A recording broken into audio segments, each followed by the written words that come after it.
My wife leaned close one night, her voice soft like a secret, and whispered, "It's just coffee with my ex." Don't overreact. I wanted to believe her. I really did. But later that night, our doorbell camera blinked red, and I watched in silence as the same coffee date arrived at my front door carrying an overnight bag. He walked in, she locked the door, and I sat frozen, realizing my marriage had just changed forever. The next morning, I made my move. My name is Andrew Collins, 37 years old, and until recently, I thought I had built a steady, predictable life. Nothing glamorous, but stable. I worked as a project manager for a regional construction firm, the kind of job that meant long hours, endless phone calls, but a reliable paycheck every 2 weeks. My wife, Rachel, worked part-time as a graphic designer while balancing most of her hours around home. We'd been married for 9 years, long enough that our routines felt like second nature. Our house was modest, a 3-bedroom ranch tucked into a quiet cul-de-sac where neighbors waved while walking their dogs. We had a little garden out back, a garage that doubled as my weekend workshop, and a front porch swing Rachel had insisted on when we first moved in. For years, I thought of that swing as the symbol of our marriage. Simple, a little weather-worn, but steady. I wasn't the jealous type. I'd always believed that trust meant giving space. Rachel had more than one male friend she'd grab coffee with, and I never made an issue of it. I figured marriage meant picking your battles, and as long as she came home smiling, I had nothing to worry about. That was the story I told myself anyway. Looking back, maybe I missed the signs. The late nights where she claimed a client needed urgent revisions. The phone she kept face down during dinner. The way she started dressing a little sharper on days she claimed were just for errands. But when you've built your identity around being the reasonable husband, the last thing you want is to feel paranoid. That's why when she whispered that line, "It's just coffee with my ex, don't overreact," I forced myself to smile even though something inside me tightened. She kissed my cheek, grabbed her coat, and left. I tried to shake it off, telling myself she deserved the benefit of the doubt. But doubt has a way of creeping back in, especially when technology doesn't lie.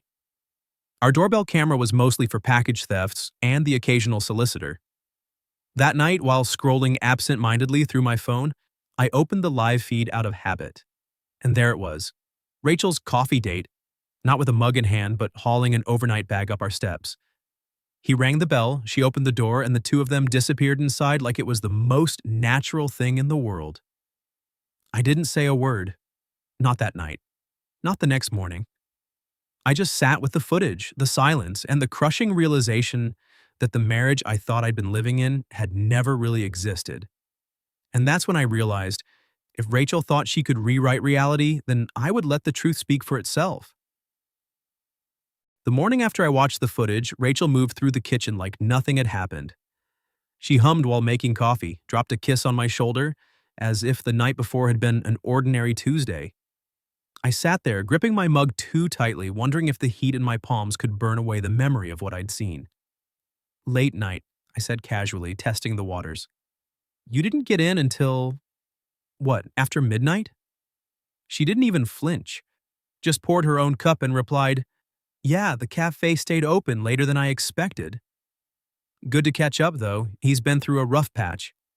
My stomach twisted. A rough patch? Was that what people called carrying an overnight bag into someone else's home? I wanted to hold up my phone right there and play the footage in her face. But instead, I let her talk. She rambled about how important it was to be supportive, how adults could maintain friendships without it being weird. Every word was like a brick in the wall she was carefully constructing around her lie. And the worst part? She was good at it. For years, Rachel had been the one who soothed me when deadlines piled up at work or when I worried about bills. She had this calm, measured way of speaking, as if she could fold chaos neatly into something manageable. But now that same tone, steady, reasonable, felt like manipulation. I tested her again that evening. "So, what did you guys talk about?" I asked while she chopped vegetables for dinner. She smiled, shrugged. "Life. Work. Old times. Nothing worth repeating." She slid the knife through a carrot with ease, not a flicker of guilt crossing her face. If I hadn't seen the camera feed, I might have believed her. Maybe that was the cruelest cut of all, knowing she was so practiced at keeping me blind. Over the next few days, small things started to surface. A jacket draped over the back of a chair that didn't belong to me. A faint cologne lingering in the hallway, sharp and musky, nothing like my own. Receipts tucked into the trash, 2 cappuccinos, 1 almond croissant, time-stamped during the hours she'd claimed to be working from home. When I brought it up even lightly, she had a ready answer. "Oh, that jacket? I picked it up for Goodwill donations." Or, "I was just running errands. The barista probably rang it wrong." Always quick, always plausible, and always delivered with that slightly pitying smile as if I were the one seeing shadows where none existed.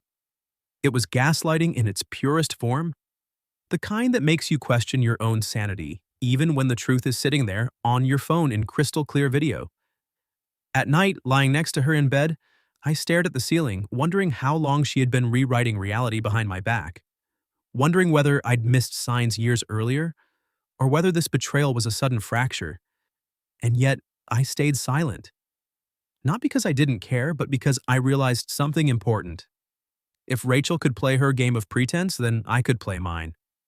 I would bide my time, collect my evidence, let her think I was still the trusting husband who swallowed every excuse. Because when the truth came out, I wanted it to be undeniable. It didn't take long for the cracks in Rachel's story to widen. The first real slip happened on a Thursday afternoon. She texted me from work, saying a project meeting had run late. I happened to be driving past the very cafe she and her ex supposedly bumped into each other at. Out of habit, I glanced through the window. There she was, not in a meeting room, not tapping away at her laptop.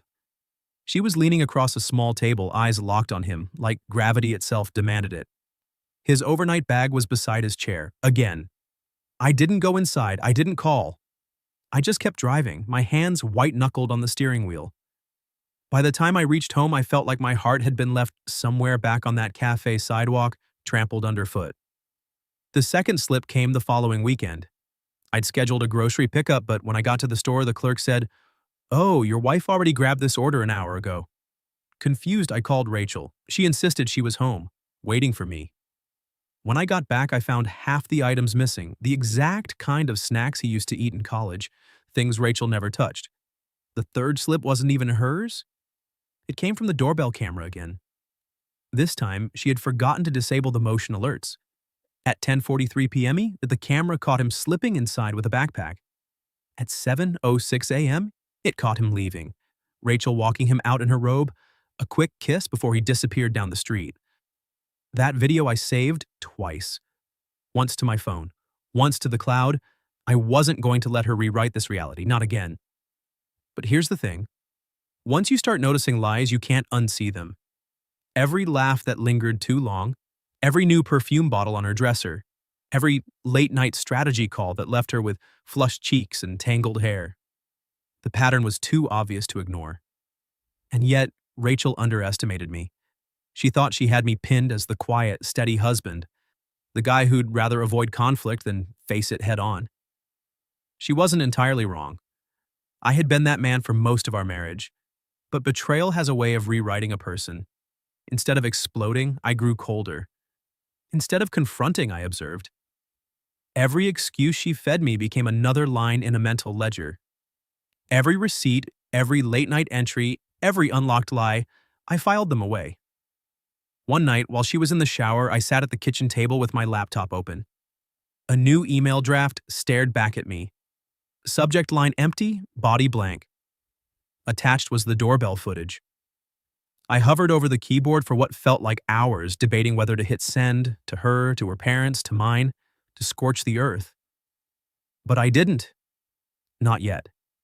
Because something told me Rachel still believed she was untouchable, still believed I was too passive, too trusting to ever push back. Let her think that. I began moving money quietly, closing our joint savings, transferring my share into a separate account under my name only. I consulted a lawyer on my lunch break one Tuesday, leaving the office with a manila folder of paperwork that felt heavier than any wrench or hammer I'd ever lifted. The irony was bitter. While Rachel thought she was scripting her secret love story behind my back, I was scripting an ending she wouldn't see coming. And the more she lied, the easier it became. The breaking point came on a Tuesday night. I had worked a double shift and pulled into the driveway later than usual, headlights sweeping across the front of the house. For a moment, I thought I'd pulled up to the wrong address. Every downstairs light was on, music pulsed through the walls, and a couple of unfamiliar cars lined the curb. I walked up, keys in hand, but when I tried to unlock the front door, the key stuck. It wouldn't turn. My stomach sank. She had changed the locks. I knocked once. No answer. Knocked harder. After a beat, the door cracked open just enough for Rachel's face to appear. Her hair was curled, makeup perfect, glass of wine in her hand. She looked at me like I was a door-to-door salesman, not her husband. "Why are you here?" she asked flatly. I stared at her, stunned. "Because it's my house." Our house behind her, laughter spilled from the living room. Male laughter. I tilted my head just enough to see him. The same example. Sprawled on my couch, drink in hand, looking like he owned the place. Rachel slipped outside, shutting the door behind her. "This isn't what it looks like." The words were so absurd I almost laughed. "You're telling me, what, that your ex just accidentally wandered into our living room with his overnight bag again?" She swallowed, eyes darting. "We're just catching up." "You've been so busy lately, I needed—" Company, I repeated. "Company that stays overnight, eats our groceries, and uses my couch as his personal lounge chair?" Her jaw tightened. "You're overreacting." That was the exact word she'd whispered the first night this all started. Overreacting. Like gaslighting was the only tool left in her arsenal. I pulled my phone from my pocket, opened the saved clip, and pressed play. The tinny audio spilled into the night. The doorbell camera recording of her kissing him at 7:06 a.m., his backpack slung over one shoulder. Her face went pale. "You... Don't bother," I cut in. "I've got more." Every time he's walked through that door, every lie you fed me about late nights, every excuse, it's all documented. You think you've been playing me, Rachel, but the truth is, I stopped being your fool the night you whispered, "Don't overreact."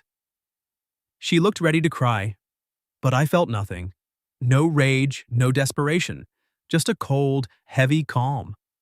From inside, a voice called out, "Rachel, everything okay?" She flinched. For the first time, I saw something like fear in her eyes. Not fear of me, but fear that her carefully balanced lie was teetering on the edge of collapse. I stepped back, pocketing my phone. "Enjoy your party. I'll be in touch." "Where are you going?" she demanded, panic creeping into her voice. "To make sure the next time you try to humiliate me, you won't have a house to do it in." Her lips parted, but no words came. I turned, walked down the steps, and got into my truck. Behind me, the bass thumped on, laughter spilling out of the windows, but it all sounded hollow now. I wasn't going to kick down the door. I wasn't going to scream. I didn't need to. I had everything I needed. And Rachel had no idea that her real party, the one she'd never been invited to, was about to begin in a lawyer's office. The drive that night felt both endless and weightless. I pulled into a motel on the edge of town, one of those places with flickering neon signs and threadbare curtains. It wasn't home, but at least it wasn't a house with my wife's affair partner inside. I sat on the bed, scrolling through the doorbell camera's archive. Clip after clip. The dates lined up perfectly with every excuse Rachel had given me. Girls' nights, office happy hours, family emergencies. Each lie had a timestamp now. The weight of it didn't crush me. It clarified me. There was nothing left to salvage. By morning, the text had started. "Rachel. We need to talk, Rachel. You're being dramatic, Rachel. If you walk away now, you'll regret it." I didn't respond. Silence, I realized, was a more powerful answer than any rant. Later that afternoon, I met with a lawyer recommended by a coworker. She sat across from me in a tidy office, listening as I laid everything out. The footage, the changed locks, the affair partner moving in like a replacement husband. She nodded once, professional and calm. "You've got solid grounds, adultery plus illegal lockout. We can move fast." Fast sounded perfect. Meanwhile, Rachel tried other channels, calls to my mother, painting me as cold, unhinged, abandoning her while she was under stress. My mom called me that evening, worried. Son, Rachel says you two had a fight. Maybe it's not as bad as it looks. I cut her off gently. Mom, she changed the locks while I was at work. He was in the house with an overnight bag. There was a long pause, then a quiet sigh. I see. By the end of that week, the isolation had shifted. Rachel wasn't isolating me anymore. She was the one being walled in. Friends stopped liking her party pictures when whispers of her behavior trickled out. A mutual friend texted me. Saw him with her at the grocery store. Not even subtle. Sorry, man. At the motel, I started planning. I printed bank records, pulled phone logs, organized every clip of footage into folders labeled by date. My lawyer called it the quiet kill shot. Not angry, not messy, just clean, irrefutable proof. And still, Rachel texted. Rachel, please, can we just meet? No lawyers, Rachel. I'll explain everything if you come home. Rachel, you don't understand how hard this has been for me. Every message was more desperate than the last, as if my silence was louder than shouting. I wasn't ignoring her because I couldn't bear to look. I was ignoring her because I'd already looked enough. Late Friday night, I pulled into our driveway just to see. Through the living room window, the lights were on. But this time, no music, no laughter. Just Rachel, sitting alone on the couch, staring at her phone. The ex wasn't there. Maybe he'd left. Maybe he'd realized she wasn't worth the wreckage. For a moment, I almost pitied her. Then I remembered the way she'd smiled, glass of wine in hand, while I stood locked out of my own house. No pity, no second chances. The fallout wasn't mine to manage anymore. She had built her stage, chosen her audience, and written her lines. Now she could perform the ending alone. I slipped the truck into gear and drove away. The lawyer's office was waiting, and so was my freedom. The summons went out on a Tuesday morning. By Wednesday afternoon, Rachel knew she wasn't in control anymore. When I arrived at the courthouse for the preliminary hearing, she was already there. Dressed like she was still at one of her wine-soaked parties, expensive blouse, too much perfume, trying to project power. But her hands shook when she saw me walk in with my attorney at my side. The judge's voice was flat, routine. Petitioner, state your case. Rachel launched into a speech about abandonment, about how I'd locked her out unfairly, about how I'd left her destitute without warning. It might have sounded convincing to someone who hadn't lived the last 6 years with her, but then my attorney slid a thumb drive across the table. Exhibit A, Your Honor. Doorbell camera footage, time-stamped. Defendant's wife entering the marital residence with another man carrying an overnight bag. Defendant's wife later hosting gatherings after changing locks without notice. The judge's eyes flicked to Rachel, who paled visibly. We played the clips. The laughter, the wine glasses clinking, me standing outside in my own driveway punching in codes that no longer worked. The silence in the courtroom grew heavy, each second grinding Rachel further into the floor. She tried to object, voice rising. That's taken out of context? The judge cut her off. Context doesn't change the fact that you changed the locks illegally, and the footage clearly shows infidelity. My attorney didn't gloat. She didn't need to. The evidence spoke louder than anger ever could. When it was my turn to speak, I kept it short. Calm. I worked long hours to build that home. I came back one night to find myself locked out, while another man took my place inside. I'm not here for revenge. I'm here for a clean break. The judge nodded. Granted. Expedited dissolution, pending property review. Rachel's face crumpled. She reached across the table, her voice cracking. Michael, please. We can fix this. He's gone. It was just a mistake. I leaned back in my chair, met her eyes for the first time in weeks, and said quietly, You changed the locks on more than the house, Rachel. You changed the locks on us. And I'm not asking for a key back. That was it. No shouting, no scene. Just the truth, plain and heavy enough to end everything. When the judge adjourned, I gathered my papers, shook my attorney's hand, and walked out. Behind me, Rachel was still talking, pleading with the clerk, with no one in particular. But I didn't look back. The choice had already been made, and it wasn't hers anymore. 3 months later, the house was quiet again. Not because Rachel came back. She never did. She moved in with her affair partner for a while, from what mutual acquaintances told me. But that didn't last long. Turns out a man who's willing to sneak into another man's marriage isn't exactly dependable when bills pile up and reality sets in. By the time the court finalized our divorce, he'd already stopped answering her calls. Meanwhile, I settled into a routine I hadn't realized I'd missed. Early mornings in the workshop, coffee before dawn, fixing old tools in the garage. My sister would drop by sometimes with her kids, filling the house with noise that wasn't cruel laughter, but the kind that makes walls warmer. The settlement had gone in my favor. The judge cited her lockout stunt and the infidelity as grounds for protecting my assets. She walked away with nothing but her clothes and a stack of debts she'd hidden under my name. Debts my attorney successfully proved weren't mine to pay. For once, the burden wasn't silently shoved onto my shoulders. One evening, while sorting through the last box of her things, I found a note she must have left behind months earlier. Just a scribbled list of groceries and party supplies, wine, candles, dessert plates. It made me realize how small her world had become.